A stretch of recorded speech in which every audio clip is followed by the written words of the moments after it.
I like this class. It's definitely one of my favorite ones, both to learn and to teach. There's a lot of kind of really interesting stuff that goes on in this class.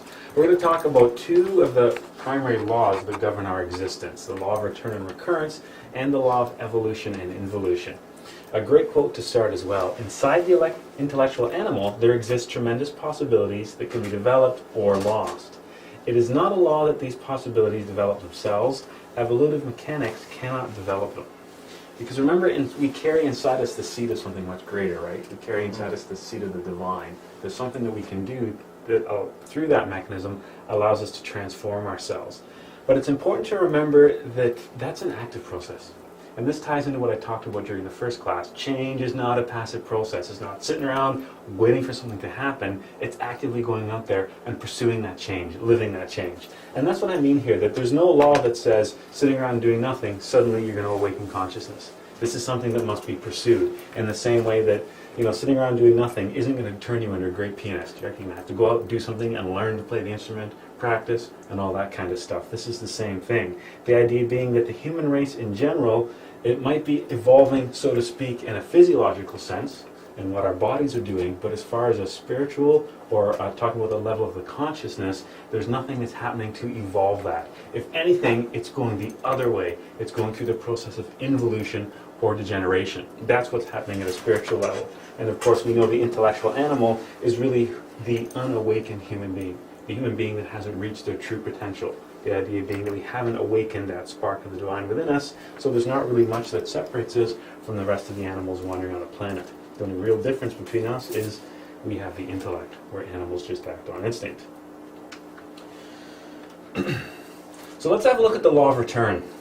The law of return simply states we come back to the physical world to be born again in a physical body. Okay, the idea being that this is not your first time round on this planet. This is not your first trip on this planet, so to speak. When you die, you come back. That's really what the law of return is talking about. That's okay. Hi, Susanna.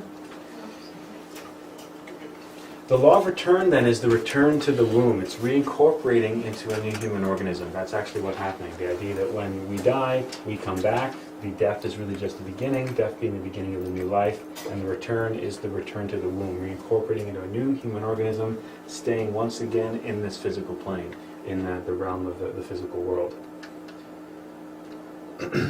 What is it that actually returns? This is an interesting question, because you remember that going back to the second class, the human being is composed of three things. What were the three things? Give me one. The personality. Give me another one. Essence. Give me the third one. Ego. There you go. Okay, ego, essence, personality. Those are the three things that we have sitting in this chair right now. The question is, what is it then that returns of those? Well, what we can know is the essence and the egos is what returns. Remember, the personality was a product of time. The personality was like the armor, the shell that was built up in response to the circumstances that happened, primarily during the first 7 years of our childhood. Okay, so the personality is belongs to time. The physical body belongs to time. Obviously, when we die, they disintegrate. But it's the ego and the essence that continues. And if you remember, one of the neat things about that is both the essence and the egos, they exist outside of time, right? They don't belong to the third or the fourth dimension, so they exist outside of time. It's the physical body that's bound to time. It's the personality that's bound to time. So the physical body has a beginning and an end on a timeline, just like the personality does. The essence and the egos, they don't belong to time, so they don't have a start and end the same way that the physical body does. Sorry. So that ego is the one that you've always had throughout all of... Yes. And remember, egos, we're talking plural here. We're talking legion, right? Right. Hundreds of egos. But yeah, absolutely. Same ones or changing ones? Same ones. Okay. Yeah, the same ones that you've just been feeding from existence to existence, causing them to grow and grow and grow and grow and grow. You've been carrying them with you, lifetime to lifetime to lifetime. Which is why when people talk about past lives, sometimes it can be useful to actually learn about and study your past lives, because you can find the cause of a lot of your errors in a previous past life. And what you're going to see today is it can be really handy to know what's happening with our past lives, because that's going to predict what's happening with this life as well, which is really interesting. Some people think of this as reincarnation. There's a small distinction. Reincarnation is a return by choice. So awakened beings, masters, can reincarnate. They can choose where and when they come back and the circumstances in which they come back. Return is what happens to regular people like us. We don't really have a say in choosing to come back to this world. When we lose this physical body, we're incorporated into another physical body. A master is someone, someone like Jesus or Buddha or something like that can incarnate. A higher being that can say, I'm taking this form at this time for this purpose in this location. That's what reincarnation really is. We don't have that kind of choice. We just simply return. After death, as I mentioned, the physical body and personality deteriorate. So you don't carry the same physical body from lifetime to lifetime. You don't look the same, which if you've ever had a dream before about a friend or a significant other, and in the dream you knew it was them, but it didn't look like them, that's why. You're just remembering what they looked like from a previous existence, which isn't the same as what they look like now. And the personality reforms in response to the new environment with each lifetime. The egos, they're the ones that are dragging us back. The egos want us back here. That's the problem. The egos are like the anchor, they're like the chain that keeps us bound to this physical world. And that has some huge implications that we're going to look at today. The egos bring us back again and again and again to satisfy the desires, the wants that we have, right? Because it's through those desires, it's through those wants, it's through those emotions and those actions and those thoughts that we're feeding and sustaining the ego. So the ego's bringing us back again and again, keeping us chained here, so we're caught in this circle, which is constantly feeding the ego. That's why we're here. That was never the design. The design was, we started at the bottom, and we were supposed to ascend, keep climbing all the levels of creation until we united back with the source. That was the original plan, so to speak. That's the meaning of life. That's why we're here. But somewhere along the way, we got lost. We got distracted, and we got stuck here because of the ego. So we come back again and again and again to satisfy desire. And this is a little bit of a prelude to next week's class, to also pay karma, to account for our actions, both good and bad as well. Why is it that we return? We keep returning for the purpose of becoming perfect, the purpose of correcting our errors. Karma and its various punishments teaches us lessons. We're put here to be given the opportunity to grow and develop that spiritual side of us. We're like the seed that's planted in the dirt, right? The dirt's where it's gross and disgusting. The idea that eventually that seed will germinate, grow, and grow up to the heavens again. We're stuck in the dirt. We haven't quite germinated that seed. That's why we come back again and again and again. Because until that seed grows, we're stuck here.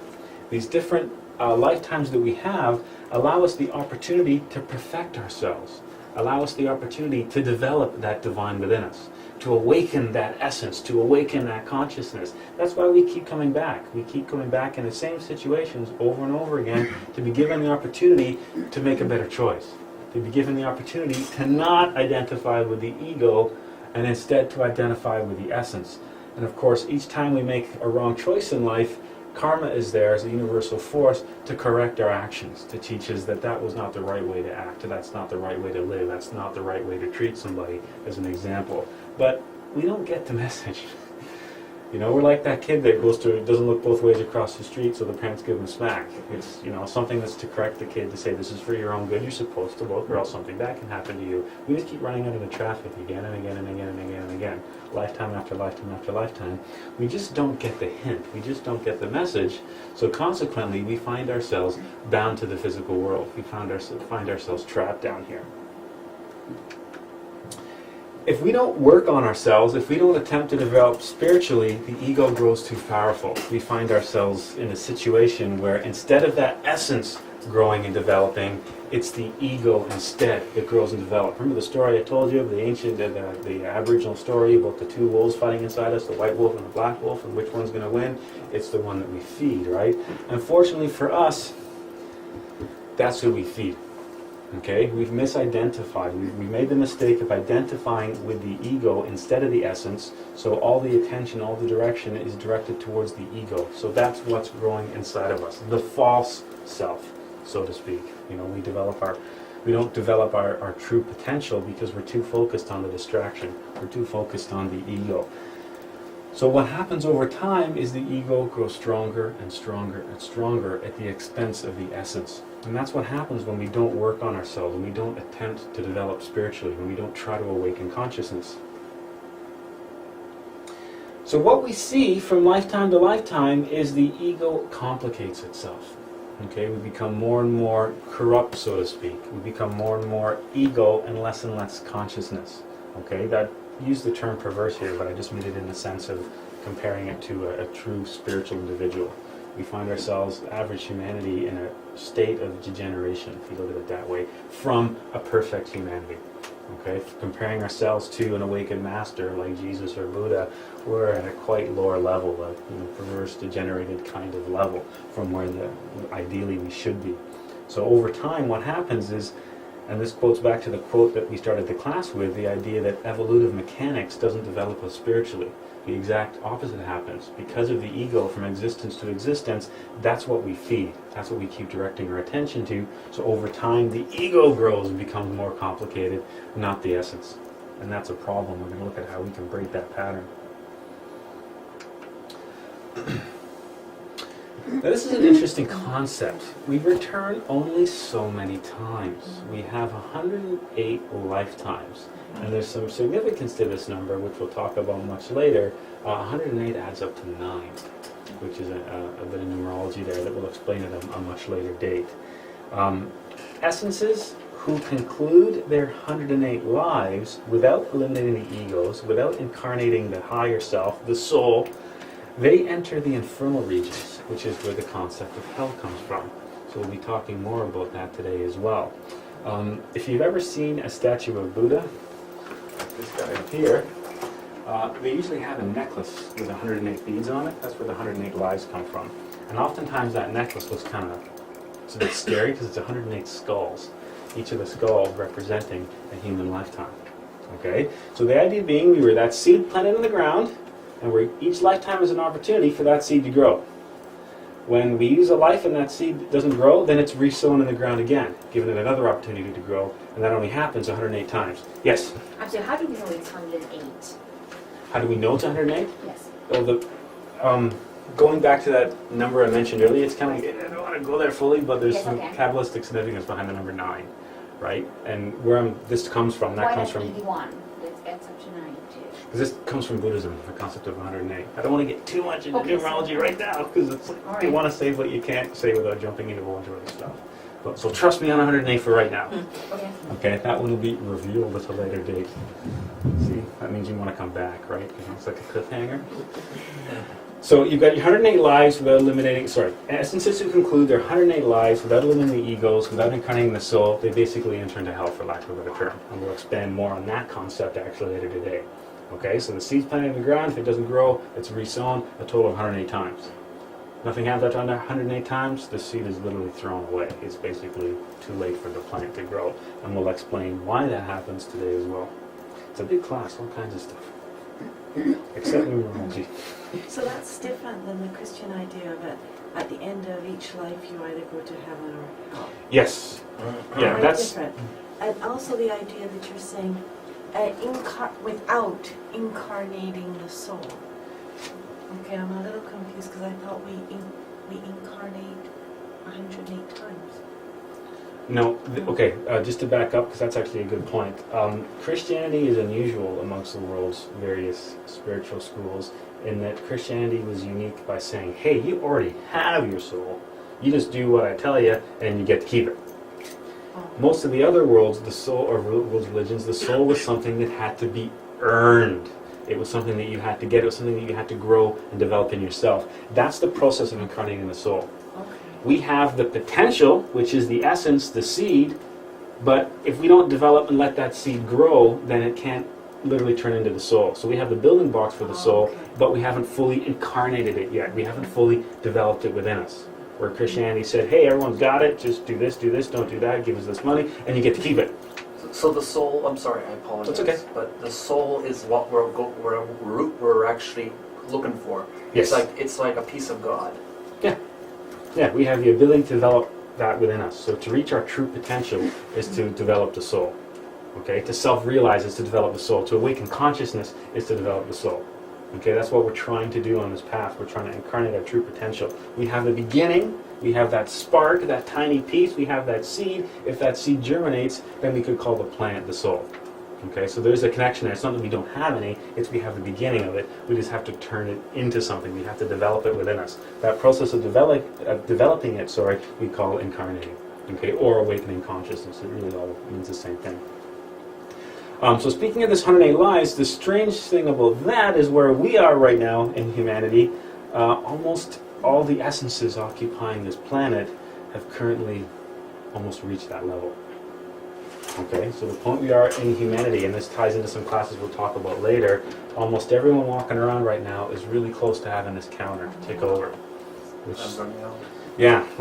time it is running out. And why I'm telling you this is because sometimes when people see 108 lives, they go, oh, I got lots of time then. I'll just, take it easy this one, and I'll maybe get it the next time around. That might not be the case. Most people, given the state of this current humanity and given changes that are occurring that are nothing to do with 2012, don't even get me started, they're close to turning that over. Okay, we're getting close to reaching that level. So you have to kind of think of it this way, that time's running out. It's not like we have the luxury of perhaps wasting another lifetime. Because you'll see today, one of the interesting aspects of the law of recurrence is because you're sitting here, you've been sitting here before. Because you're interested in studying spiritual things, you've done this before, and obviously you haven't worked hard enough, you're still here. So, yeah, maybe 107 times. So this is the one where you're going to I'm really going to give it a go this time. I'm really going to make a go of it this time. But I get what you're saying there, but without getting into other stuff, is but certain essences are being manipulated and other things are going on that sometimes are involved in this part of the scenario of 108 lives and their essences. Yeah, there's that's a possibility. There's other things besides that why we're not reaching that level. Yeah, because all kinds of other influences. there's likely more than I can think of, but I'm thinking of one. Yeah, there's lots of different influences for sure as to why we wouldn't self-realize. But what's also interesting here is that if you're saying all essences have almost completed their cycle of existence, why aren't there new essences being... Like if we were created at one time to be an essence... Oh, okay. More foreshadowing, right? Stay tuned, come back next time. It's frustrating, isn't it? Because you have all these questions and I want to tell you everything. But I have we want to know. You want to know everything. But yeah, there's all kinds of... And that's the great part of some of these classes, and especially some of these early phase A classes. It is just spawned so many questions and so many things to think about and so many things to reflect about it and has all these implications. Yeah, it's pretty exciting. Okay, so return was we die, we come back again. Most people think of that as reincarnation. Slight differences. Reincarnation is for the awakened masters. The poor slaps like us, we get returned. Okay? Why do we get returned? Because we never develop what we're supposed to develop. We stay stuck in this physical existence. We stay stuck in time because of the ego. Okay? The idea of 108 lives is basically telling us that process isn't indefinite. It only happens for so long before another process kicks in. And that process is the idea of basically the infernal regions, hell. And we'll talk about that later today as well. Okay, so we die, we come back, but only so many times. Okay, the idea being too that you have a bunch of times to do that, but probably not anymore. Because you're getting really close to the end, so it's time to think about actually, doing it this time and making a difference. And that brings us to the law of recurrence. And the law of recurrence is, okay, return as we die, we come back, but when we come back, upon returning to that new physical body, we're subjected to the law of recurrence. Okay, so return, we die, we come back, but when we come back, what we do and what happens in that life is governed by the law of recurrence. And basically what we see as a result of the law of recurrence, each life we repeat everything we did in the previous. It's like Groundhog Day. You're living the same life over and over and over and over again. Put in the same situations, given the same opportunities, and you keep making the same mistakes over and over again. Okay? Ever had deja vu before? Now you know why you have deja vu. You ever thought, whoa, I've totally done this before? It's because you have. Maybe 107 times before, to be specific. Okay, that's where that comes from. What we see then, life is a vicious cycle of the repetition of dramas, romances, events, and encounters, usually with the same people. Parents and children just changing the role from parent to child and all that kind of stuff. The the same relationships with the same people. Yes? Is that only occurs to humans, or what about the animals, like trees or plants? We'll see that later today as well, because that's a totally different scale. That's a totally different scale. We'll see that later today. We're going to look at that those different levels, because that's all involved in the growth of the essence, as it travels through those different paths, for sure. So the lifetimes we see as a human, what we end up being in is caught in this cycle of a repetition of everything. Each life, though, what we see as far as a change and variation from lifetime to lifetime, each life suffers the consequences of the good and bad that you did in previous, which is the law of karma, right? We've all heard the concept of karma. And don't want to get too much into karma right now, because that's going to take class. There's a whole class devoted to karma, but you kind of have to touch on it here, because as we live lifetime to lifetime, it's not an exact copy, because there's things that are, there's corrections, there's balances and adjustments that are made based on the actions of the previous life. Okay, but for the most part, there's a lot of similarities, especially similarities in the dramas that we encounter in life, the romances we're involved in, you know, best friends, family, all that stuff we're going to see is there's a strong connection between that from lifetime to lifetime. And that seems weird when somebody tells you that, you know what, I'm living the same life over and over again. That sounds totally bizarre. It doesn't even make any sense. But then you look around at everything around you in nature, and repetition is everywhere. We are caught on a machine, a very mechanical machine, and that machine is nature, and repetition surrounds us. Everything repeats. Day and night repeat, the seasons repeat, movements of the planets repeat. If you studied any esoterism before, you've heard this expression, as above, so below. The microcosm is just a reflection or mirrored in the macrocosm. That same idea. So it seems weird that you would live the same life over and over again, but everything around us is caught on this cycle with different levels. Okay, and we're part of that cycle, so it's not unusual. Just like the planets revolve around the sun, repeating that pattern over and over again, our life follows the same pattern. We're caught on the same mechanical tracks. So it seems a little unusual to think about, but then you look around at most of the laws of nature and the physical universe, and you see there's a strong element of repetition there. Why would we assume, as physical beings bound to this physical plane, that we're somehow magically exempt from all of that? And we're not, right? Nature is very mechanical, so consequently our lives are governed by the same mechanical laws. Just like the sun rises and sets each day, the same thing happens in our life. You can call the rising, you know, being a child and growing up. You can call the setting, growing old and dying. But that thing repeats again and again and again. Death then is the return to the very beginning of life to repeat that same cycle again and again. That's what the law of recurrence is. Death happens, there's a return, but then that life happens, and there's that process of repetition. And you remember why the process of repetition is there. That seed has to grow. It keeps being planted in the ground. You keep being put in the same situations to be given the opportunity to identify with the essence and feed and grow that. But every time you come back to the same scenario, you keep making the wrong choice and you identify with the ego. So all that energy, all that attention gets fueled toward the false self rather than the true self, rather than the spiritual self. That's why we come back. It's like, oh, you didn't get it? Okay, try again. What you going to do? Oh, wrong decision. Try again. What are you going to do? Oh, wrong decision. Happens over and over and over again until we make a conscious effort to break that cycle. It doesn't happen automatically. We have to say, stop. I'm going to make the conscious effort to now identify with the consciousness, to choose the path of the consciousness to break this cycle, to break this repetition. Life repeats itself from existence to existence across innumerable centuries. So, and it's not just a case of 108 lifetimes one after each other. So let's say you lived for 100 years and you had 108 lifetimes, so we're talking 10,800 years. It doesn't happen like that either. You can see it a much larger time frame because in the space between living and dying, you're existing in a place outside of time. So people always say, well, how long until I die and come back? So like I die in 1 second and I'm born a second later? It doesn't quite work like that because the space where you go in between, there is no time there. So it's a totally different thing that happens. That's where we get the concept of the serpent biting its tail, the Ouroboros, right? The end is simply the beginning. This is one of my favorite quotes. It's one of those things to really reflect on. The past projects itself into the future through the alley of the present. Because really, there's no difference between past, present, and future.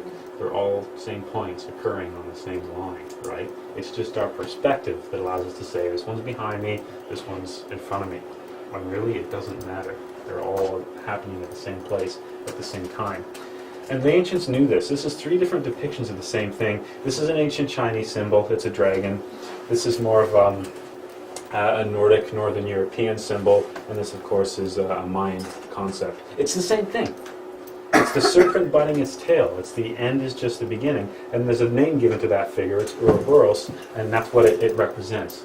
And you'll see that described in tons of different cultures. Remember, that's the idea of a gnosis, right? It's the original wisdom. We just see the same thing replicated in different cultures, in different languages, in different time periods. There's the exact same concept. You've got Chinese, you've got Northern European, and you've got the Mayan, separated by thousands of years, thousands of kilometers, expressing the exact same principle. The principle that's being expressed here is the law of recurrence, the idea that death isn't an end, death is a beginning of the same thing, the repetition. Just like night isn't death, night is just a transition into the next day. Okay, winter isn't death, winter is a transition into the next year. It's that same sort of a concept. We see the same thing repeating again and again and again. The past projects itself into the future through the alley of the present. We're just moving around the circle on different points. Where future and past is just depends on where we are relative to that circle.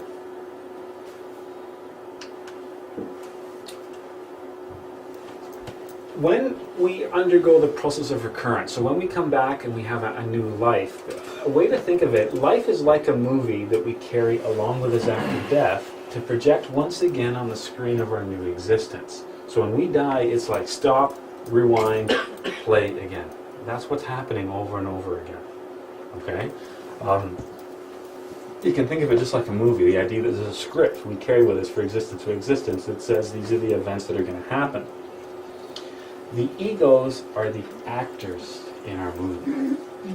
Okay, so think of ourselves as, think of our life like a movie, all these different events. The egos become the actors in our movie. The egos play the same roles to act out the same scenes. Okay, and this is kind of an important concept to understand because it shows us the role of the ego in the various existences that we have and reinforces the idea of why it's important to study the ego and to work towards eliminating the ego. Okay, so it's when we die, it's stop, rewind, play, and the whole thing happens once again. The ego's becoming the actors in our movie, playing the same roles in the same scenes.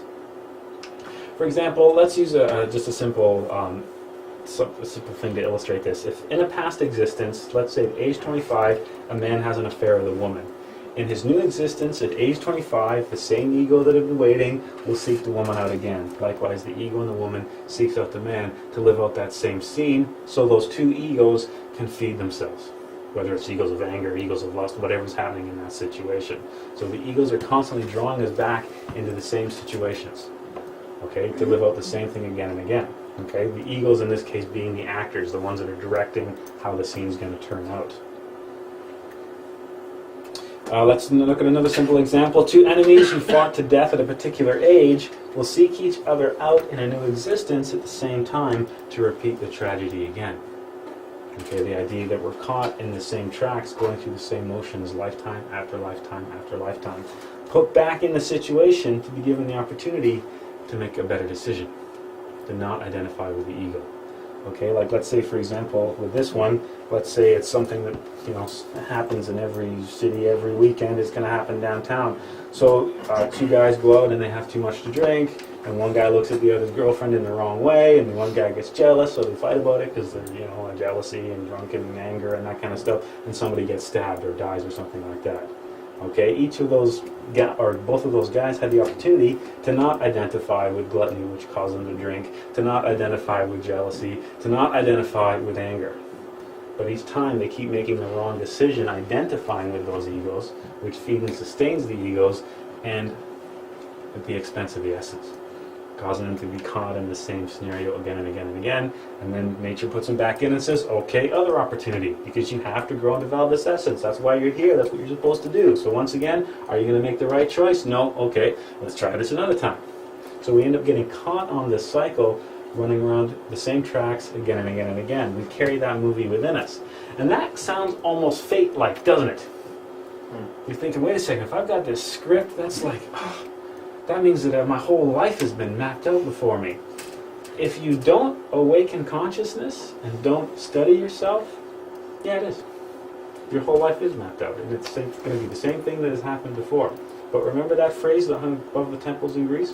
Nasa teipsum, know thyself? Because one of the keys to doing that is to understand the ego. Because if we understand the ego, if we instead become conscious, then we get to rewrite that script. Okay, so don't take this the wrong way and assume, well, everything, it's just fate, it's just destiny, no matter what I do, I'm bound to live the same life again and again. With the consciousness asleep, you're going to live the same life again and again because the ego is driving the car and it knows where it wants to go. If you let the ego drive the car, it's going to take you on the same path again and again and again.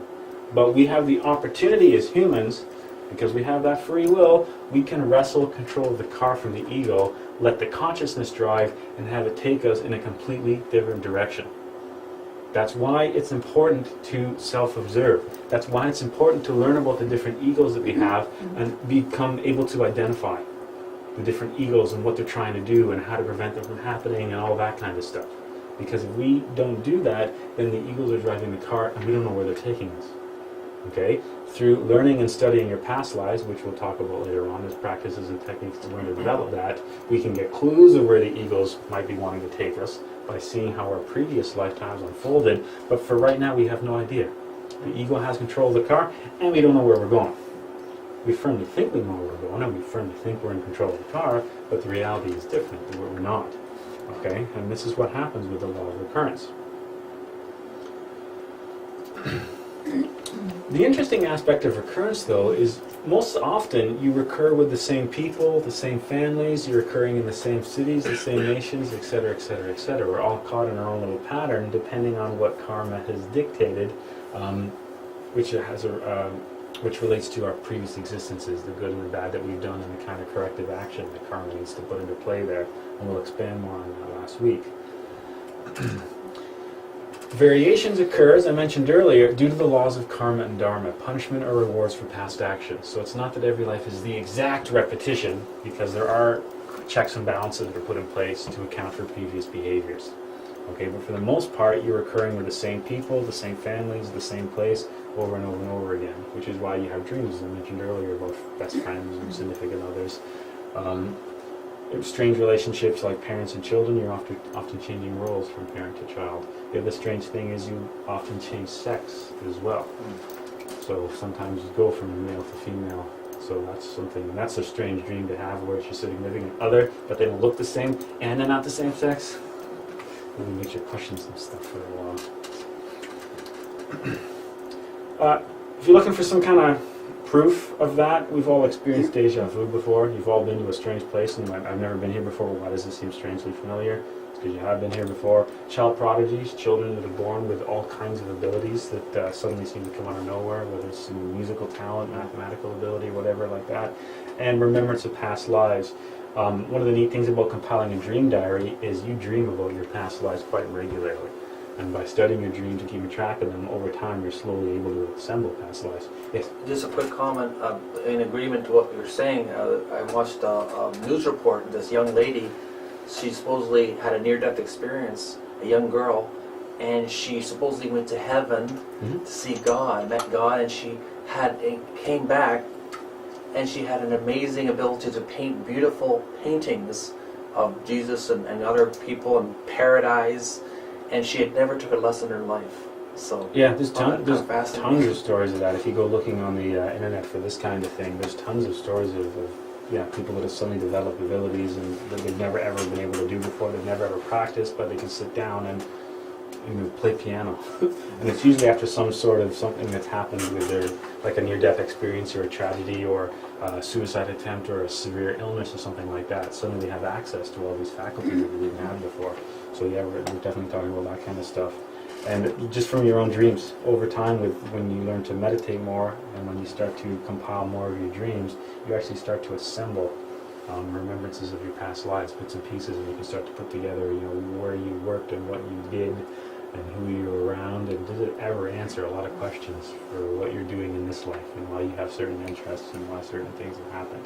It's a really interesting process. Yeah.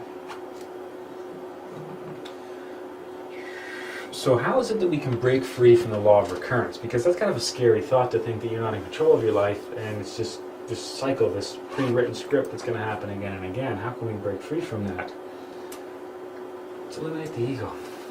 That's what it's all about. That's really what it comes. There's so many things that come down to elimination of the ego, and this is another great example of that. The egos are the actors in the movie. Think of your favorite movie. Now take out 3 of the actors. The movie is just drastically changed. There's whole scenes that can't play out anymore. That's going back to that scene of those guys that were drinking too much and jealousy of his girlfriend and ended up getting in a fight and somebody got stabbed and somebody died. You take out those egos, that scene doesn't play out.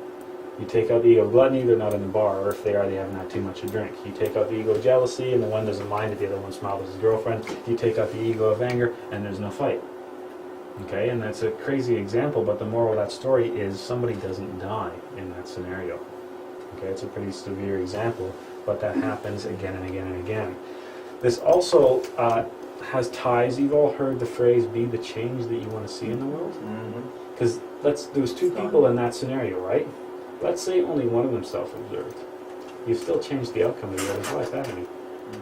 Because if the guy that did the stabbing had self-observed, then that event wouldn't happen. And if the guy that got stabbed self-observed, then he wouldn't have got into the fight in the first place. So it's not that both of those people have to awaken consciousness to have the course of their lives change. Only one of them does. So that's why it's important on this path to not worry about what other people are doing and not try to change other people. It's about changing yourself, because there's a domino effect. There's a ripple effect. Where one person changes, it immediately affects a whole bunch of people around them, to an extent that it's really even hard to visualize. And that's why, people like Gandhi said, be the change that you want to see in the world. Because it all starts with you. It's not about anybody else changing, it's about you changing. Because you changing will drastically affect the people around you in that same concept. The idea that you pull one actor out of a scene, you've now affected what everybody else that was in that scene was doing, right? And you carry all these different actors, you carry all these different egos. If you eliminate that ego, the role no longer exists and the corresponding scene can't be played out, and you get to write something else in. That's how we change the course of our existence. That's how we break free from the law of recurrence, is to eliminate the ego. And then when we keep eliminating the egos, eventually we reach a point where we can break free from the law of return, and we're no longer bound to this physical world, and we can keep developing at a much higher level. Okay, we must eliminate the ego to liberate ourselves from the laws of return and recurrence. Okay, that's something that we actively have to work on. So eliminating the ego is not just about awakening consciousness and all that kind of stuff, it's also about freeing ourselves from these laws. Because while we're caught by these laws, then we're stuck in nature. We're stuck in this 3-dimensional world. We're stuck in this physical plane of existence and can't ascend any higher beyond this. We're just caught living the same life again and again and again, with the variations occurring from the law of karma. So we okay with return and recurrence? Okay? Yes? One more question. Is there an intelligent force that determines where we go, or is it all by chance? Is there something intelligent, someone saying, okay, that person needs to learn a lesson, put them there? It's not really an intelligence like one person. You look Okay. at the law of karma as Okay. kind of like almost like universal principle. And What is it that we'll learn about that later? yeah, and it's one of those things. It's like Yeah. it's like outside the realm of human comprehension. Is there but a it's- universal intelligence, maybe? Well, that's what we would call the God, right? Yeah. God, Allah, Brahma, whatever we Yeah. call it. The That concept determines that- where we go. Yeah, and behind everything that has order, there's some Mhm. sort of a governor. That governor being whatever, universal force, principle, intelligence, God. You want to picture a guy in a chair saying, "You do this, you do that." Doesn't matter. But we have the power of choice, Lee. Yes, We can choose what drama or what Right. scenario we want. absolutely.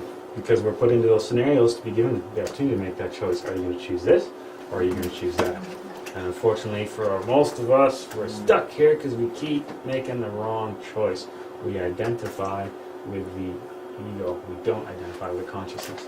I have a question. Sure. What about what we call the ascended masters? They obviously have sort of surpassed this repetition or this law of recurrence. They've gone beyond that. They've learned their lesson, right? Yeah. And they've ascended. Yes, because the path to the ascended master is to eliminate the. What is the difference between me, somebody like me and a master? Is the master is free from ego. They've realized that potential. They've fully awakened that consciousness within themselves. But we have the potential also of Absolutely. doing that. Yeah. Absolutely, it's a choice. That's the neat thing. There's a chair here if you want to sneak up. That's the thing. We do have that choice, and that's a really important thing to remember. Because if you're not careful, this stuff sounds a lot like fate. A lot like we don't have a choice and we're trapped into this, and it's going to happen regardless.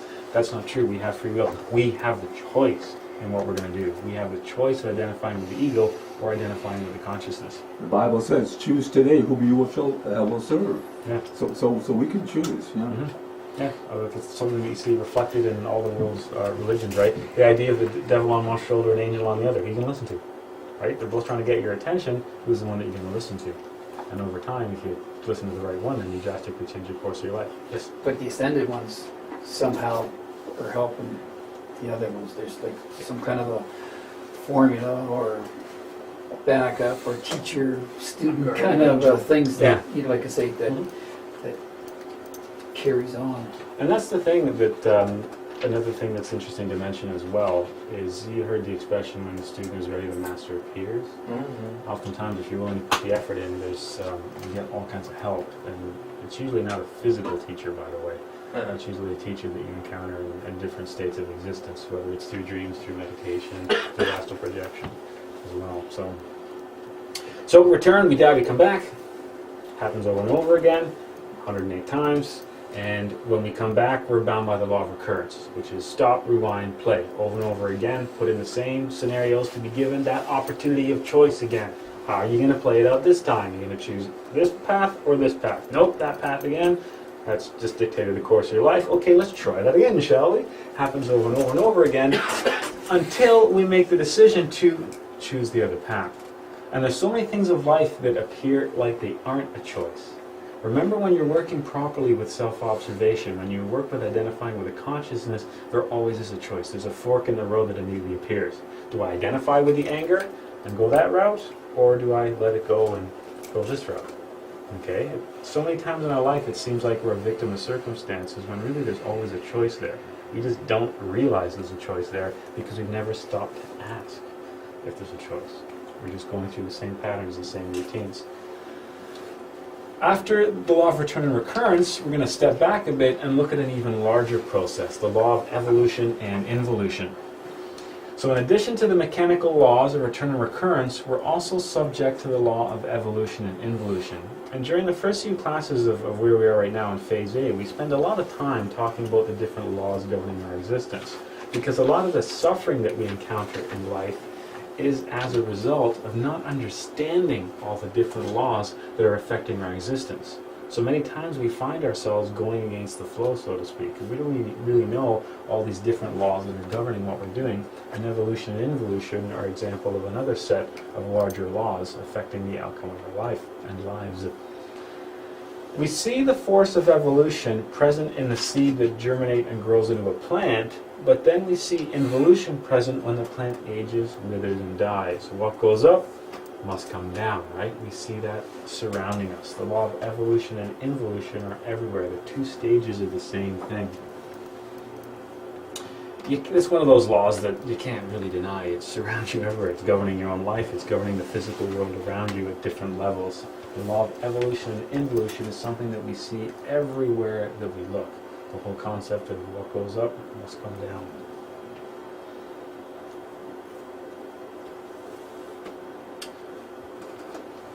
When you're looking at the law of evolution and involution, in India it was symbolized by something called the wheel of samsara. It was also known as the cycle of existence, or to get really fancy, the path of transmigration. Okay, this is something that was reflected really well in India. They had this concept of a wheel that you were trapped on, going around and around and around. The Wheel of Samsara, cycle of existence, or path of transmigration, describes the journey the essence goes, the divine seed, the divine spark within you. It describes the journey that essence goes through numerous existences and numerous kingdoms. Okay, the different existences, the different lifetimes it has, and the various kingdoms of creation, the various levels of life, or the various levels of manifestation, so to speak. And here's a couple different depictions. This is an Indian Hindu depiction. The wheel of samsara is sitting right here. There's this nasty kind of monster that's spinning the wheel around and round. That monster represents the third dimensional forces of nature, so to speak, which is driving that wheel. Up at the top, there's these very ascended heavenly kind of beings. Down at the bottom, there's these fire-breathing demon kind of things. And this is just people caught around here, and you can see that the center of the wheel is divided into different sections. This is a medieval woodcut depicting the same thing.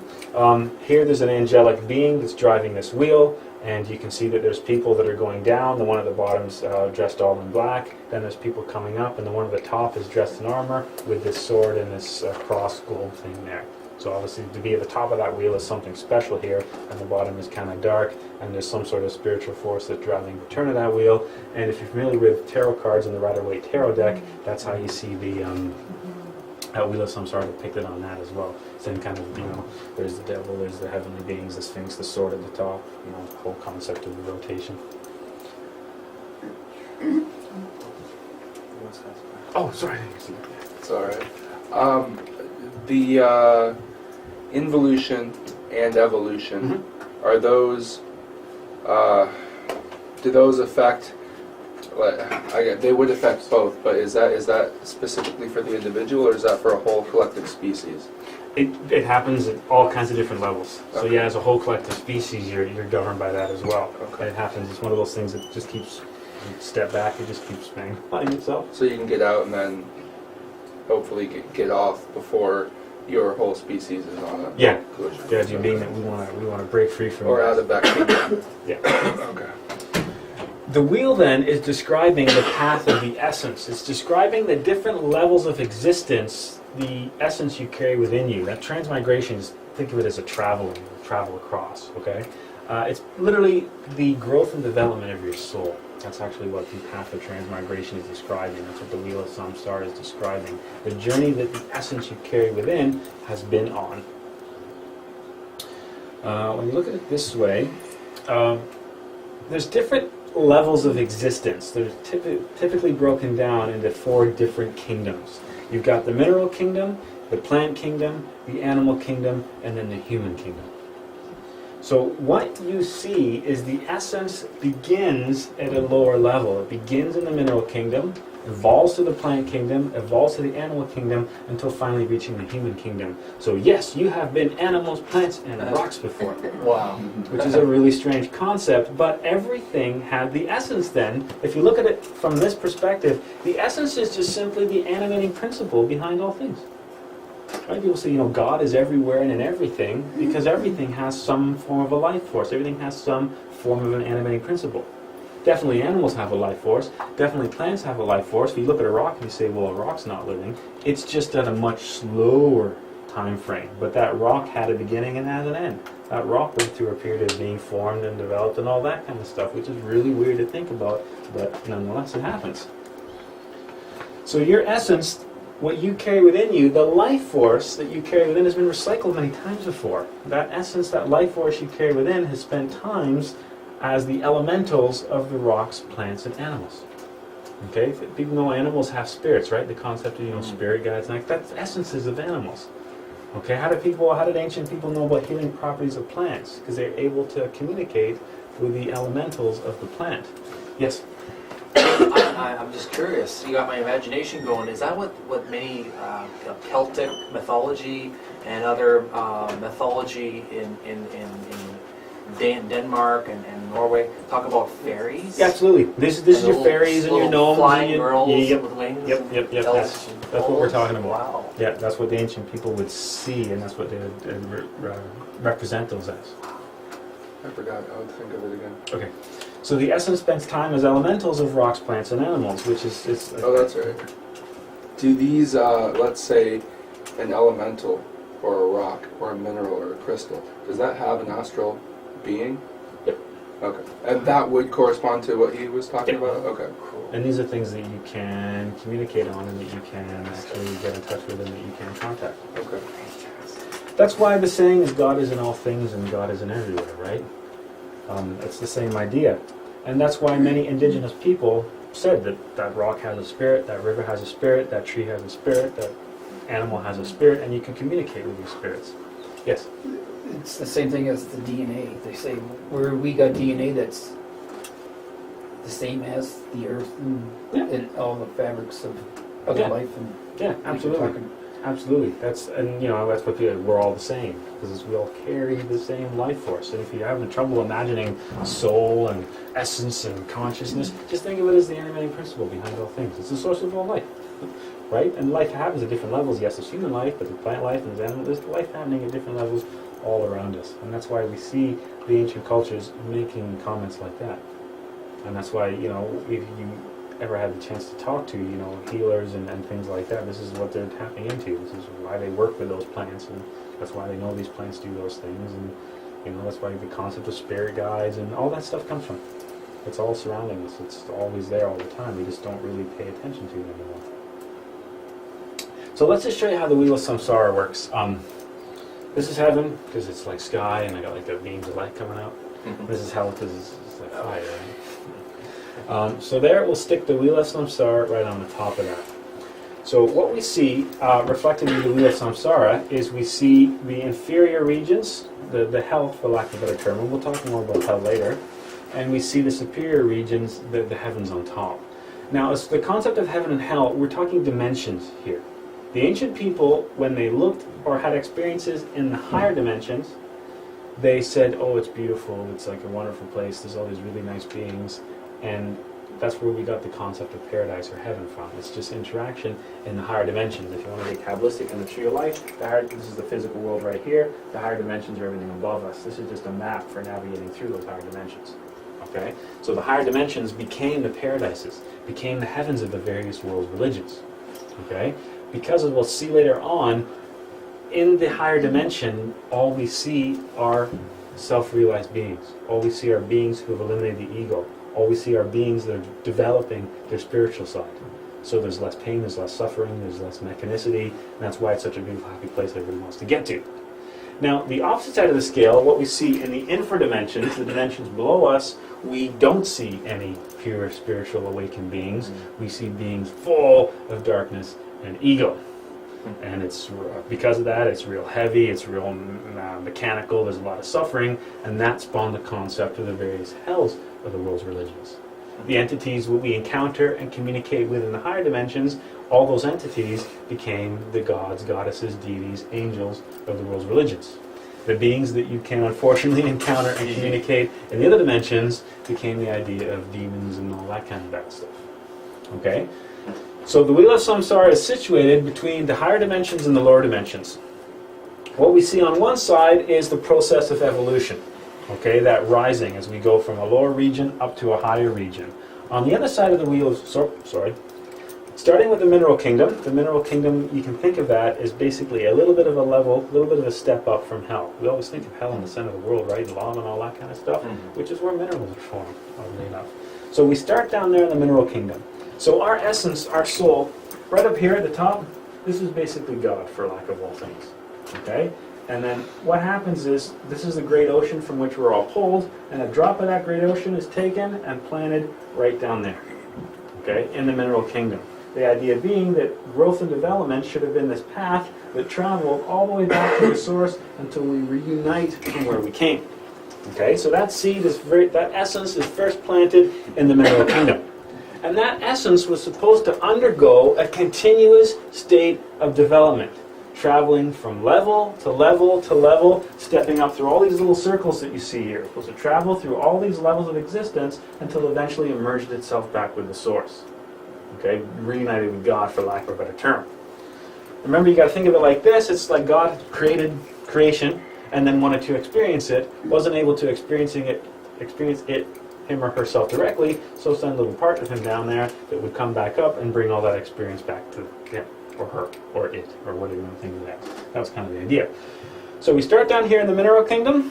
Your essence spends time developing the mineral kingdom until it finally graduates, so to speak, and then transitions to the plant kingdom. From there, it goes up into the animal kingdom until eventually it reaches the kingdom of human. That was supposed to continue, okay? Because the next step after human is angelic. Remember, there's thrones, dominions, cherubs, angels, archangels, all that kind of stuff. That just describes the different beings that dwell in different states of existence. So those were levels, just like you have mineral, plant, animal, human, and it was angel, archangel, cherub, dominion, throne, all these other different levels of existence. Okay, so this was supposed to be a ladder that climbed all the way up. But something happened right here. Okay, the interesting thing, when transitioning from animal to human, there's really one thing that separates humans from animals, and that's the intellect. And with the intellect came free will. Animals do what they do instinctively. Plants do what they do instinctively. Minerals do what they do. There's no free will there. Okay? But when we reach this level, the thing that changes is there's suddenly free will. And that gave us the ability to choose. And unfortunately, that gave us the ability to choose wrong. Okay? When the essence falls into the human kingdom, it becomes distracted. It becomes distracted by want and desire and falls for the illusion of the physical world, and that gives birth to the ego. So when we reach this level, we get trapped by the ego. And the ego is like an anchor. It weighs us down. So rather than traveling up to the next level, which is angelic, we can't get up there while we carry the ego. Think of a Christian concept, substitute ego for sin, it's the same thing. You can't get into heaven while you're full of sin, right? That was the same idea. You can't get up to this next level while you carry all this ego. This is where we have those 108 lifetimes. If after those 108 lifetimes we haven't broken those chains, we haven't eliminated the ego, guess what happens?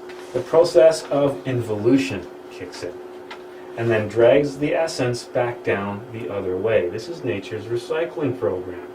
Okay, so from human, we transition back to animal, or involute to animal, back to plant, run through that whole cycle again. And this brings up an interesting concept because there's like a gray line here between human and animal on both sides of this equation. Now, right here, there's animals that are like basically one lifetime away from becoming human. Like an animal that when that animal dies, that essence will transition into this human kingdom. There's like this gray area there. There's a lot of overlap. These, on this gray area right here, this overlap, that's where we see a lot of the, the magic animals. Animals like lions and eagles and horses and dogs and cats and falcons and all that kind of stuff. Animals that were usually kept close to humans and animals that were usually revered and worshipped. Because in some states, they're actually better off than us. Because when they die, they're going to come back as a pure essence that's untainted and untouched by the human kingdom until they spend some time here and become all corrupted and then get sucked on the other side. And just like that too, there are some animals right here on this line that used to be human a lifetime ago. And these are your animals that usually we have an aversion for. These are your animals like pigs and rats and all that kind of stuff. Okay? And that's why ancient cultures at many times would say there's animals you can eat and there's animals you can't eat. When you think of looking at even kosher or our Muslim diet, you can't eat things like goats and pigs because they were rat. And you can't eat this animal. You can't. Bad animals were the ones that lived here because they thought that by eating that animal, you'd be ingesting all that negativity, you'd be consuming all that ego and all that darkness that was on the process of going back down. So the idea of clean versus unclean animals was describing the relationship on both sides of that. I'm sorry. Do you believe that? Do you believe it's right? We shouldn't eat pork or we shouldn't eat. I believe that Is it bad? it's everyone's own business. It's a person's decision. It's not going to affect our spirituality, though. It's totally up to you. Okay. Yeah, I don't preach on what other people should and shouldn't eat. Okay. But all I'm just saying is if you look into the religious studies, there was forbidden animals or forbidden right. foods and there was allowed foods. And where did that come from? Yeah. This is where that come from. Yeah. Pigs were seen as a level below a human. The idea being that they had been human, they had those 108 lifetimes, they were full of all that really powerful ego, Right. and gee, you don't want to eat that, do you? But a lot of other animals, like cows, is another. In India, cows are sacred, right? Right. The idea being that cow was is special. When that cow died, that essence, that life force is going to enter the human kingdom as a pure child. Well, like without offending anyone's beliefs, like like if I want to become a more elevated person, do I have to become a vegan? To become without getting involved in people's choices, I can be elevated without having to be picky. Yeah, there's nothing about spirituality that says you have to be vegetarian or vegan. Okay. Just want to And clarify. just as a side note to that, because I know people often ask about that, but Master Samael is that guy right there. He's the guy that was responsible for the founding of the modern Gnostic movement. He had a wife that was Litolantis, which is right there, and she was specifically asked one day, what should you eat, and should I eat meat or should I eat this and should I eat that? And her quote, I really love this: "If humanity spent as much time worrying what came out of their mouth as what they put into it, it would be a completely different world." The idea being that you cause more problems with what you say than with what you actually eat. You accrue more karma and suffering for yourself with what comes out than what you put in.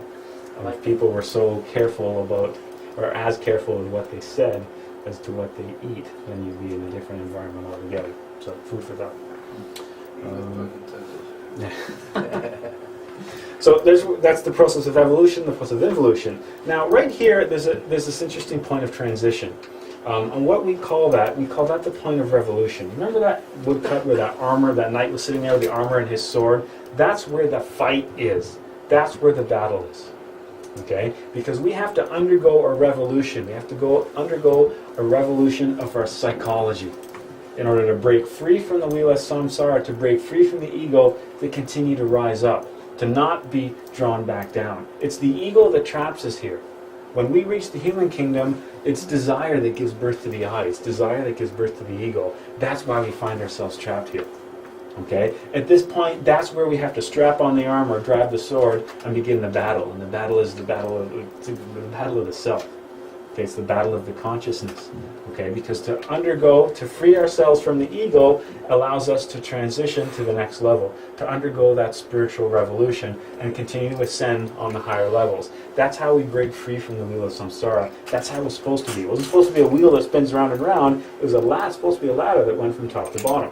But we get stuck at this point and find ourselves grinding around again and again and again on this ladder, going from different states, back down again, over and over. And then how long is that whole entire wheel? It's a long About time. like a gajillion, literally a gajillion Actually, I have years. some numbers coming up, which is Okay. kind of just food for thought. So once we reach the human kingdom, we're given those 108 lives with which to liberate ourselves. 108 lives to undergo that revolution, break free from the ego, and transition, okay, to the next level of existence. The 108 lives come from the 108 beads on Buddha's necklace, the 108 skulls that he carries, one skull representing each life, and we're kind of holding that thought for later on when we get more into numerology and Kabbalah, where that number becomes a lot more significant. If we don't self-realize in those 108 lives, if we can't free ourselves from that ego, we start the process of involution, going back down again. Okay, that whole concept of if we don't break free, then we're caught back on the other side. We're caught on the involutionary side of that wheel, eventually returning back all the way down to the mineral kingdom. The mineral kingdom is the inferno. It's the hells of the various religions. Okay, and every religion has a concept of the inferno and hell, right? So let's talk about hell, shall we? While we're on the subject. Most people, unfortunately, in this day and age, descend to the infernal regions, never liberating themselves from the wheel of samsara. Okay, they don't undergo that decision to make a change. They don't develop the consciousness. They don't eliminate the ego, so they find themselves trapped on that wheel, being literally dragged to hell, so to speak. Evolution is a process of complication. The essence becomes more and more complicated. From lifetime to lifetime, the ego in the human kingdom becomes more and more complicated. Okay, because with each lifetime we keep feeding the ego. So what's it going to do? Go bigger and bigger and bigger and bigger. If nature didn't step in to correct that, that would be an imbalance, right? That means basically ego, darkness, whatever you want to call it, would grow without limit, would be unbounded in its growth. If you know anything about nature or studying nature, it's nature always maintains a balance. What goes up must come down. What grows has to shrink. Okay? that ego was allowed to continue unchecked, the essence would be permanently trapped by the ego, would it not? Because if the ego is just allowed to grow and grow and grow, then the essence would find itself, or the essence, divinity, would find itself totally trapped in darkness, which is a process that isn't very balanced at all, and it's kind of really depressing. That's essentially then saying that evil would develop without limits and would keep growing infinitely, which is not a state of balance. The infernal regions actually play a really important role then. Hell literally plays a role in the grand scheme of things. In the infernal, the ego is reduced to dust. The essence is purified, set free, and evolves anew. Hell is not a place of eternal suffering.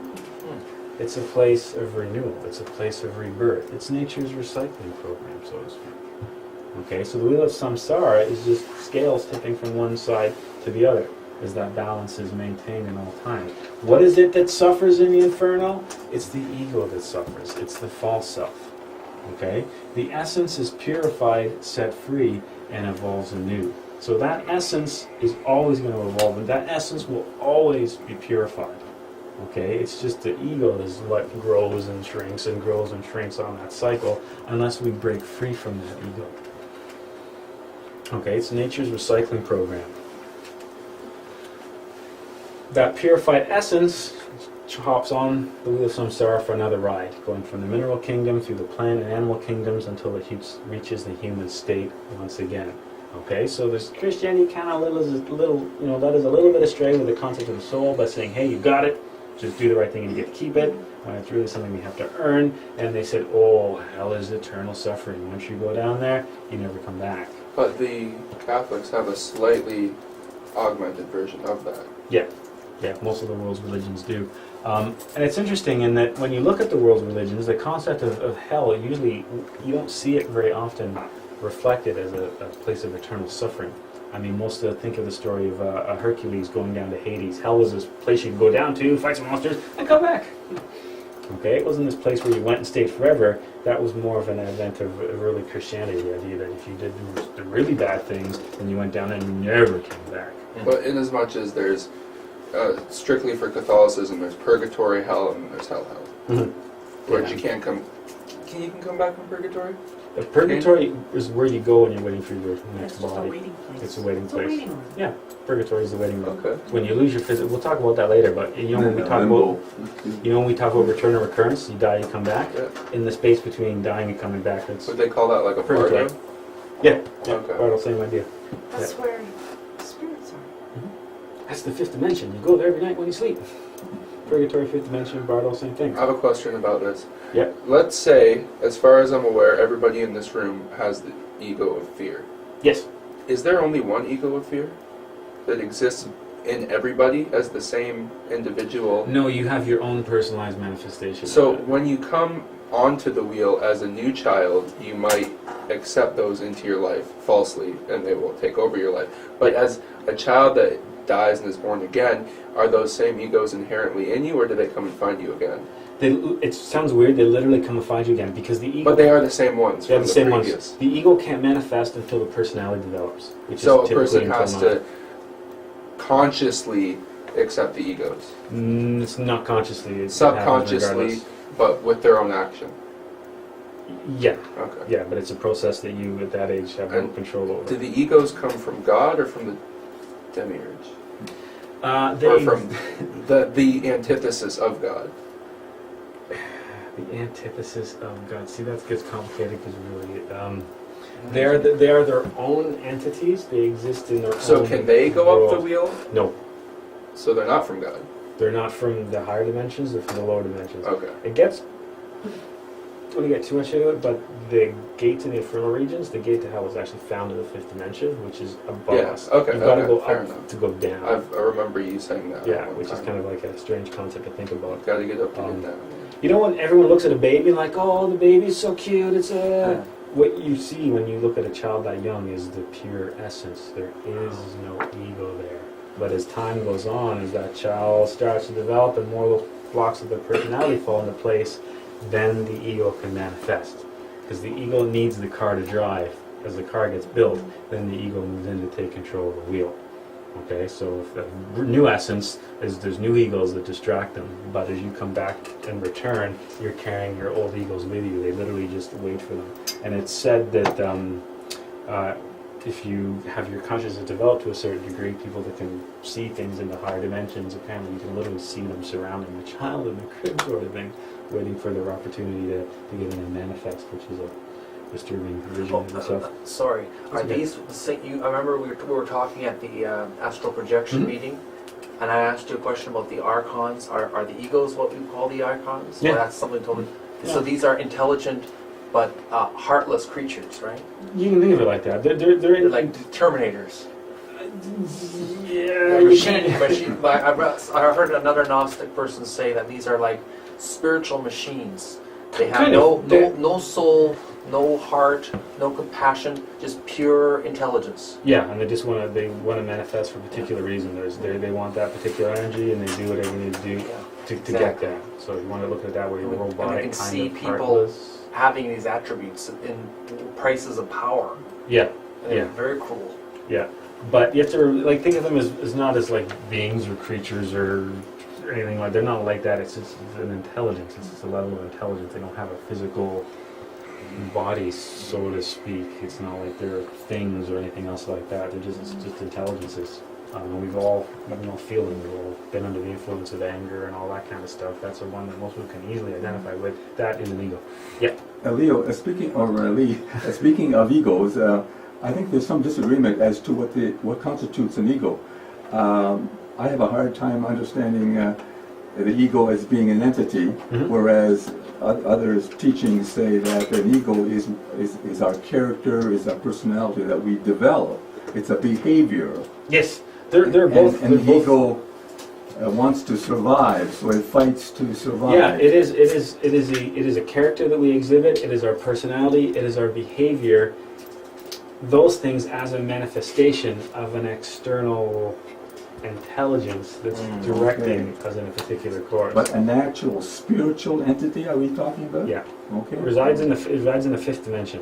Can't which is- see it here. You can't see it here, and they don't manifest directly in this dimension, but they influence through us. So when you're angry, you're feeling the influence of anger. Remember, we're like marionettes, we're like puppets dancing.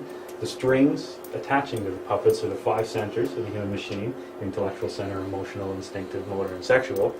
And the puppet hand way up top here, that's the ego in the fifth dimension. That's influencing us, so to speak. It's not like they manifest here, it's not like they do things here, they just influence through us. So, excuse me, is this where some religions get the idea about demons and Satan, the devil, and all these things? They're actually talking about those egos, aren't they? Yeah, the angel on your shoulder was your consciousness, your higher self, the divine side. The devil on that shoulder was the various egos. Do this. No, don't do that. That's that eternal battle that we're caught between those two polarities. Caught in a pull this direction and a pull that direction. The pull towards up and versus the pull towards But down. isn't that the part of the life is to get to the fourth and then to the fifth dimension? Like that's our steps that we're supposed to, our purpose. Yep, is climb that ascend. ladder to ascend, but Yeah. we got distracted at the lower levels and totally forgot that we were actually on a ladder and think that this is the be all end all and this is what we're caught up in. And when we get into stuff later on, it's really interesting to see that everything you see before you doesn't even really exist. And all this external stuff doesn't exist external, it's all in your head, it's all internal. So we'll get more into that later on. Yeah.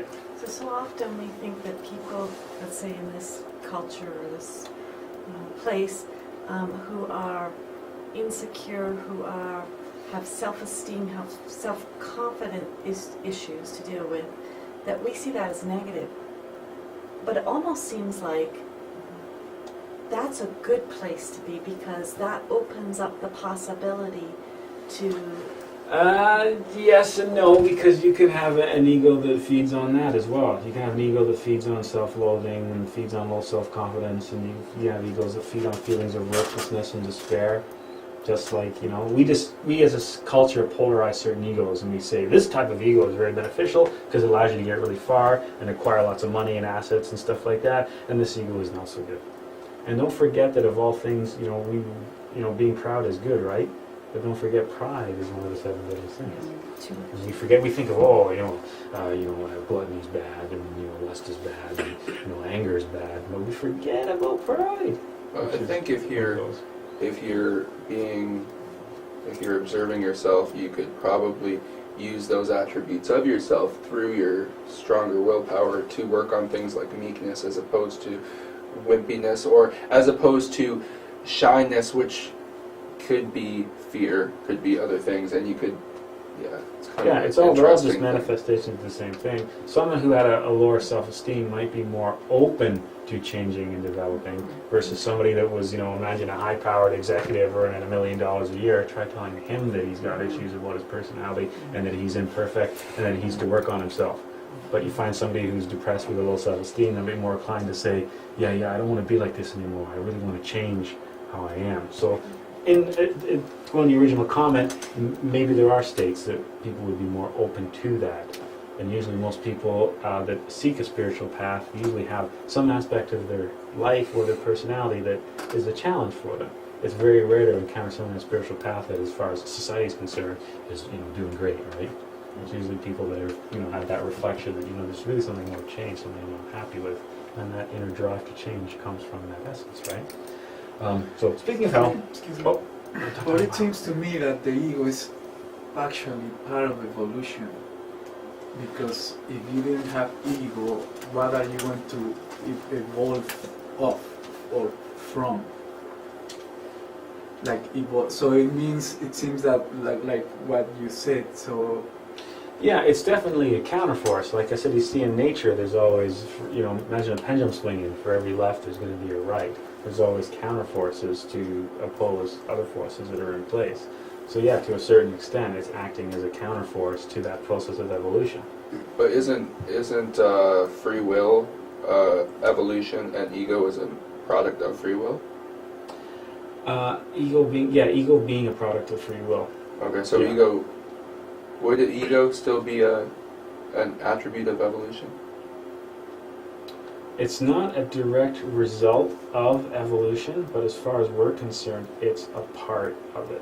It's something that we encounter in or during the process of evolution. It's a counteractive, or it's a compulsive or an opposite force to the process of evolution that we encounter, that we have to eliminate or break free in order to continue on that path. It's like, think of magnets, right, having the opposing forces. We're trying to go up, but there's an equal opposite pull going down. There's a struggle, there's a revolution to break free from that pull to continue going up. If we give into it, if there's an equal, if we came up, there's an equal pull to come down. It's that revolution that's required to break free from that to transition to the next level. Okay, because there's different states of existence happening on different levels, and there's always these key points where you have to break free in order to rise again. And we're at one of those apexes right now in the human kingdom, where we can break free and then travel the next set of existence. And we won't get too much into it, but that's basically where we are right here. But that happens again at different levels of existence. It's not like once we've broken free from the human kingdom, it's smooth sailing all the way to the top. Yeah, no. We encounter different points along the journey as well, where we have to break through once again. Okay, but we're at that point where we have to make that break, because if not, we end up back down in the infernal regions. Speaking of hell, so the ego has to be dissolved. It's either dissolved in the inferno as part of the mechanical process of nature, so it's either literally burned away in hell, so to speak, freeing that essence, or we can choose to break free from the wheel of samsara and voluntarily dissolve our ego now. Sooner or later, we're going to face what we call the second death. The second death is the death of the ego. We have a choice. We either do that now consciously at the top of that wheel of samsara, so we can simply transition to the next level, or we have to wait to be dragged all the way back down again, have that ego, that second death occur in the inferno, and then go through that whole process of evolution again, only to be caught up in the ego once more, and then have to go through that whole process again and again and again. The idea being that if we undergo that conscious death here and now, then we can transition to the next level. We can continue developing at a much higher level. The inferno, so consequently, looking back to the concept of Christian hell, the inferno does not await only the evil and perverse, it awaits all those who have lived their 108 lives without self-realization. right? Because remember the Bible said, well, you can't get to heaven unless you're free from sin, and being free from sin involves a little more than living a horrible life, but in the last 5 minutes before your death, kind of like absolving yourself from sins and doing some wine and eating a cracker and saying, yeah, finally. It's a process of development, right? It's a lifelong process. So it's not the case of, oh, that hell isn't just for, murderers and horrible people like that. It's part of nature's recycling program. It's a way to keep the ego in check and to purify the essence. Okay, so if you don't work on developing your consciousness, everybody goes to hell. Well, I heard too that there really is no hell. It's just that man or somebody in the past made that as hell for the religion's sake of scaring people. Yes. Because hell, like you say, is the name, but it's not really hell. It's like you said, a purification. But Yep. they make it sound like a real bad place where, again, Yeah. it is, but I- it isn't in a way. So it's not, I don't know how to say it. It's to scare people. But Yeah, I fear tend is to- one of the things that you got to overcome. Yeah, I tend to make a rip on Christianity a lot. I don't really intend to, but you have to remember that Christianity started as more of a political movement to control people than it was Yes. an actual Yeah. religious expression. Think back to the Council of Nicaea in 300 and something odd, when they did, Constantine, when they decided, okay, we need a way to unite all these tribes and states that aren't getting along. You know what would really do that? A common religion. And since I am the emperor, this is what it's going to be.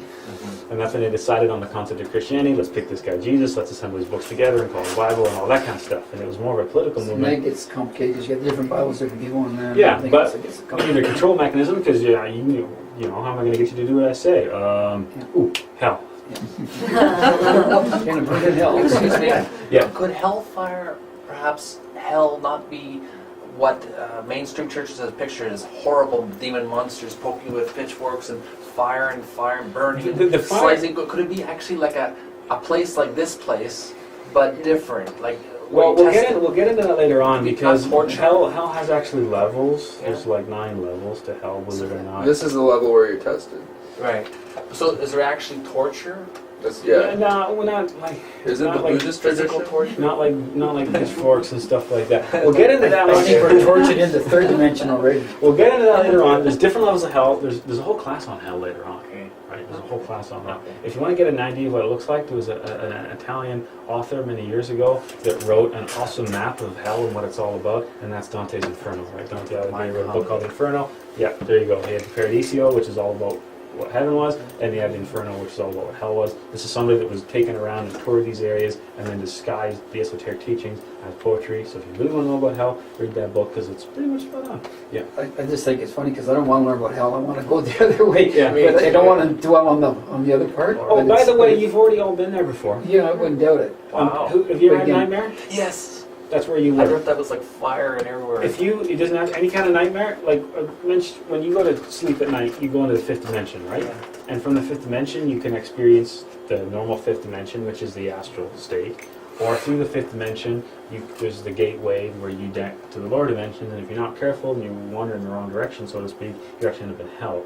And you've had that experience. So the nightmare is that you basically in hell before. You're like, oh, what's hell like? You've been there. Some people go more often than others, but you've all experienced what it's like to be in the lower regions. And later on, as part of the studies, you'll see that you have to descend in order to ascend. And that's a message that's quite strong in Dante's Inferno. He gets shown what's happening in the levels of hell, and then taken up into heaven. And that's the story too with a lot of the world's religions, right? Hercules had to go down into Hades to rescue the damsel in distress, so to speak. That's a common theme of religion. So that's part of the journey. And that's for much later on. Long story short, don't think just because you're a nice person you're not going to go. Oh, great. Yeah, you have to eliminate the ego. You have to purify oneself. And even the Bible says only those without sin can enter the gates of heaven. Well, remember, sin and ego are interchangeable.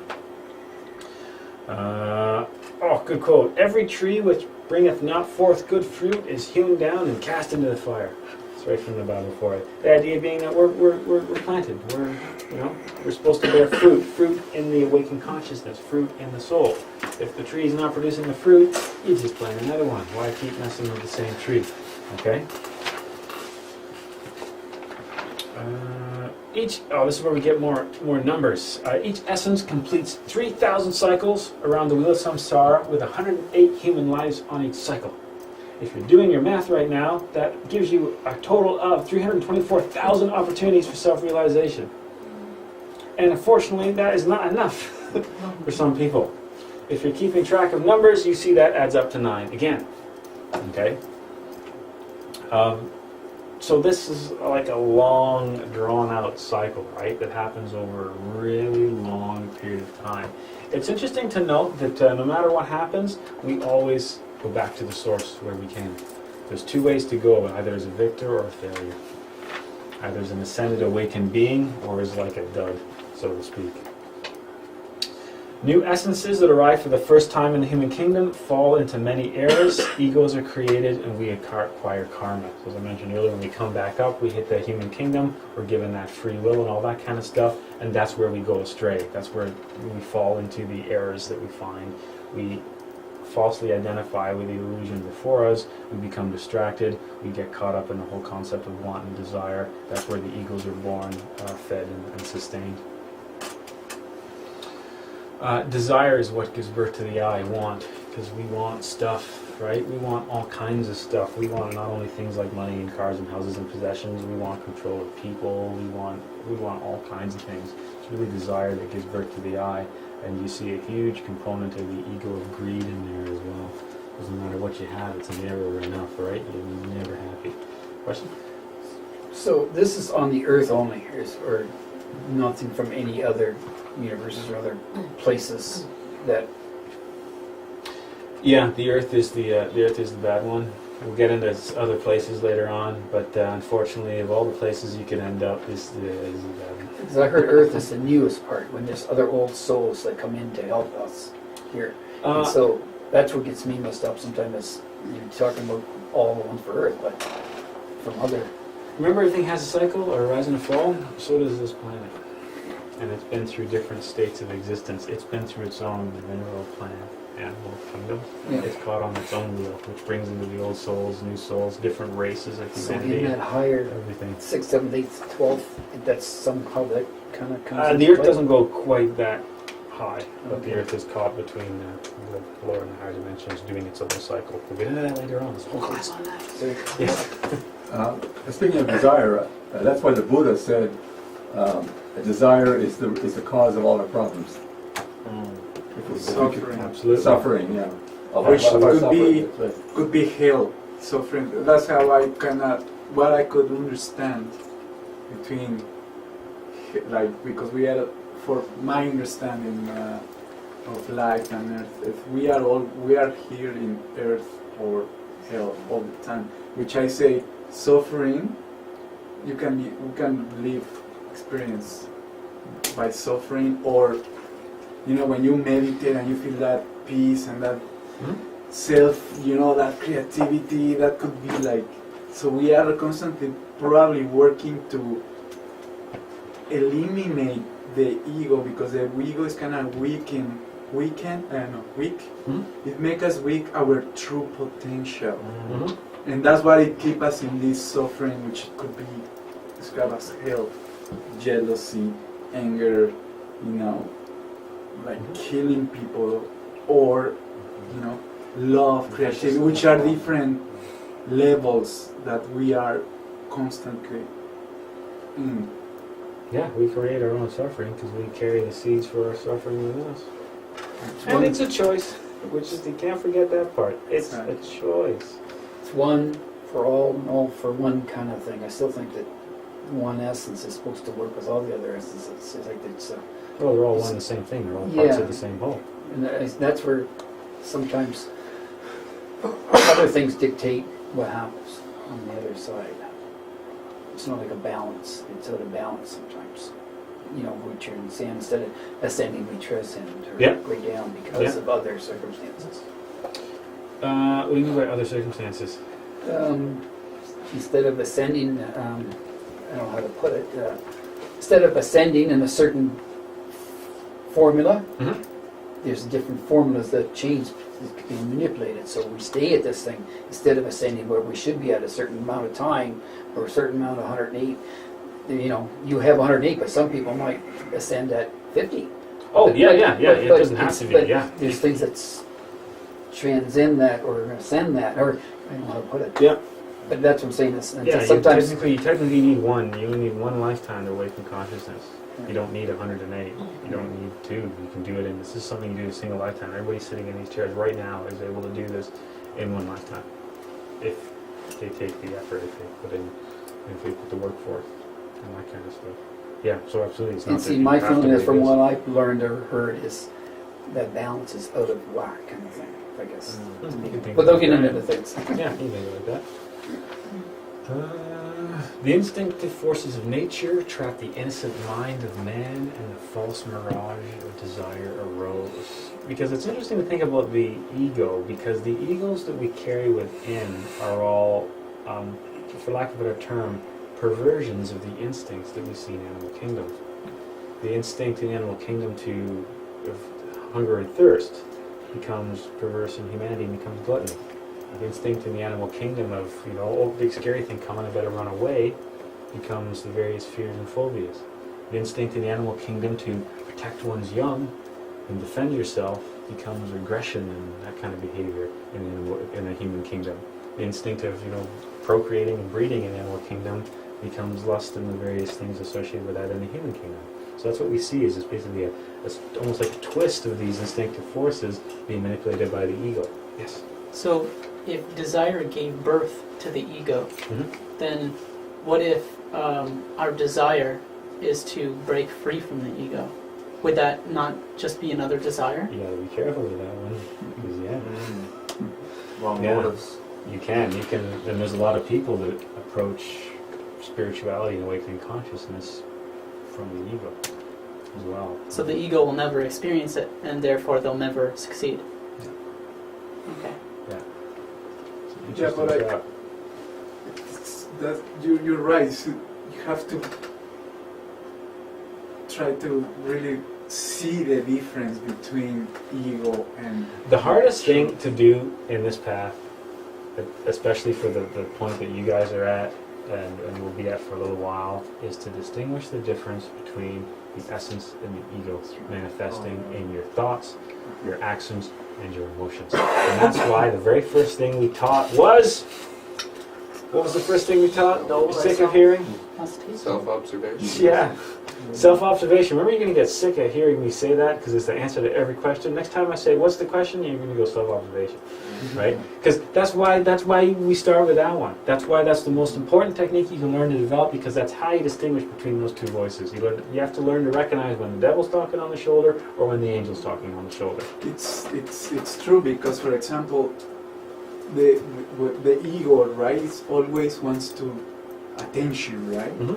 So when you have your oh, you know what, I am really like social person and I have so much friends and I am awesome. But if you observe yourself, it could be that the side of the ego not being alone, because he can be by himself, because he always needs the attention and he always is so it's a good positive thing, but behind all that could be... Yeah, and one of the mistakes to make too is we think of ego, we focus on negative things. We think of fear and anger and lust that leads to infidelity and stuff like that. We focus on those, but as I mentioned earlier, we forget about pride. We forget about, believe it or not, this is a tough one to wrestle with, happiness is an ego. Exactly. Because the happiness that you experience isn't a permanent, lasting state of happiness. It's a false happiness dependent upon external factors. Who you're with and whether you have money and how your job's going. It's not the same as like a permanent state of happiness and contentment and bliss and all that kind of stuff. But we forget to self-observe when we're having a good time. We forget to self-observe when things are going good. We forget to self-observe when we're with the right people. We just want to self-observe all these negative states. But we have to learn to identify in ourselves that yes, egos are responsible for the fear and the depression and the anger, but they're also responsible for the pride and the happiness and the social behavior and stuff as well that we think is positive. Yeah. What about happiness when it comes to the positive sensation we get when it comes to meditating? See, that's different. And if you have if you ever had a really good experience with meditation and managed to get yourself to that point, you recognize that this is something unique. This is different from happiness because I went to a good party, or happiness because I'd be good with my family or something like that. Then how do you consciously differentiate between the two?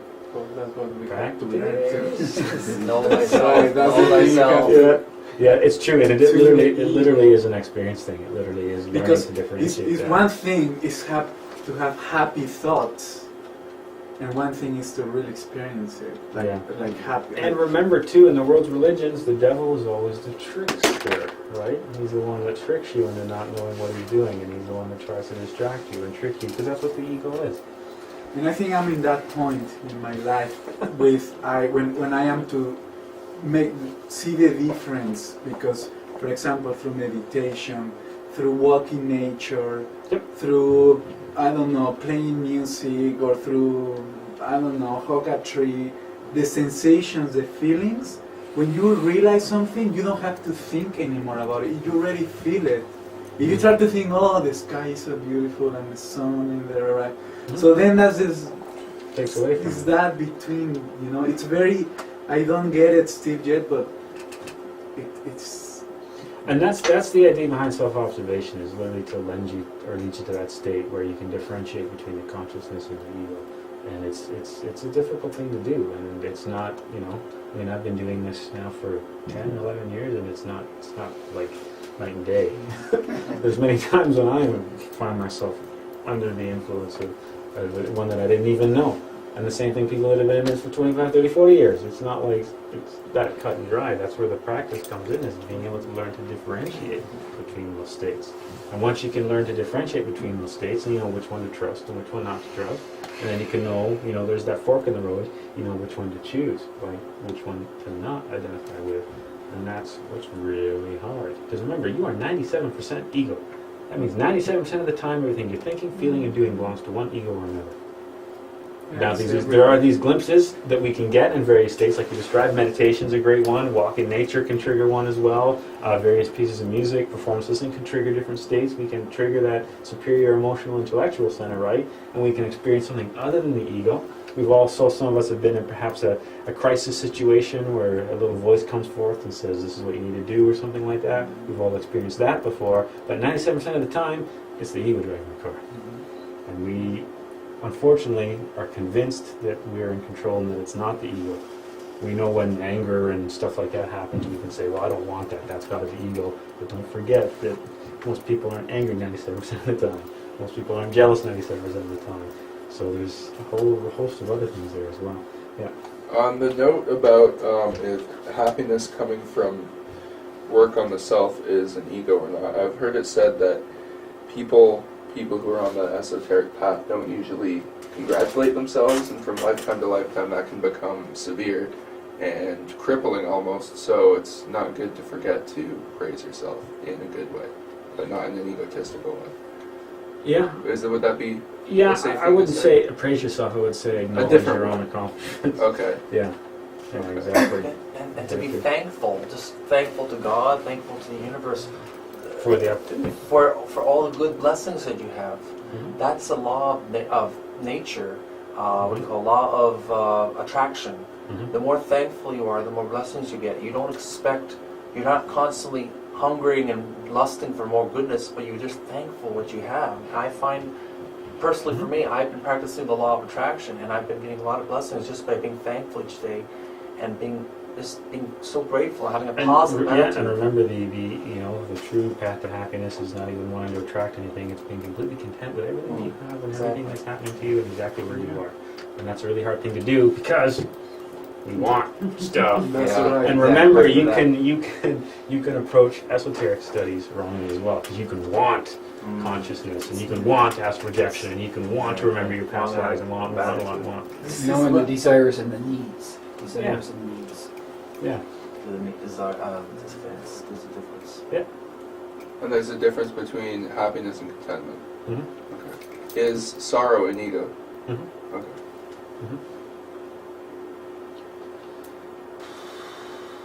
Remember, when the ego comes back, it's satisfying those desires. It's satisfying. It wants that food. It wants to sustain itself on that energy. And we just keep feeding it from existence to existence. So speaking of that revolution, the evolutionary process does not naturally lead us to self-realization. It ties into the quote at the beginning of the class. Self-realization is not an automatic mechanical process. So sitting around all day, it's not like 108 lives. snap your fingers, oh, now you continue on to the next level. Okay, it's something that requires an active change. We must start a revolution against the wheel of samsara. We have to start fighting those forces. And the revolution is the path of the revolution of the consciousness. That's what we're having to do, right? You'll see if you've got the link for the website already. If you don't, you will have. If I've got your name on my little piece of paper, you'll see that in addition to the PowerPoint classes, there's 2 PDF books up there as well. And one of them is called Revolutionary Psychology. And that's all about the path to, emancipate and know thyself, fighting against the ego and leading towards self-realization.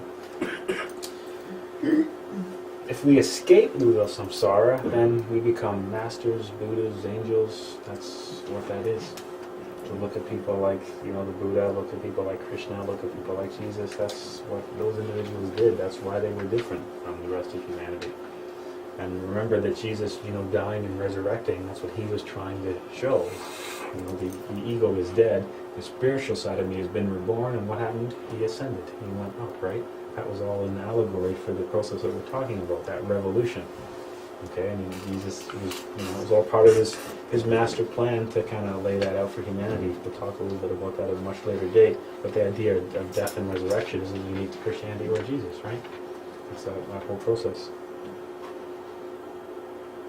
Any more questions? That was a lot of questions. What time is it? Very interesting. I've been talking for a long time.